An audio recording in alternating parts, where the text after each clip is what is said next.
Ito na ang pinaka-the best Disneyland na napuntahan ko ever! Hi guys! My name is Mommy Joyce and I love traveling with my toddler. Kung hindi nyo pa alam, napuntahan ko na lahat ng Disneyland sa Asia. And so far, sa 3 Disneyland na napuntahan ko, ito talaga ang pinaka-favorite ko. By the way guys, I made a separate video on how to maximize your experience sa Shanghai Disneyland Resort. Check out these videos on my profile.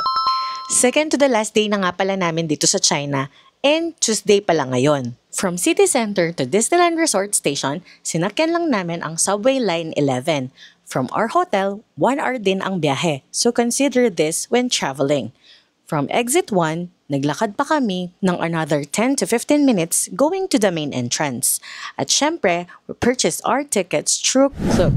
Alam na natin yan. Sobrang high-tech pala nila dito. All you have to do is give your passport and pipicturan ka lang nila. So remember this, your passport is your ticket. So bring your passport at all times. Hindi ko na pala ito na-videohan pero meron silang security check kagaya ng ibang Disneyland.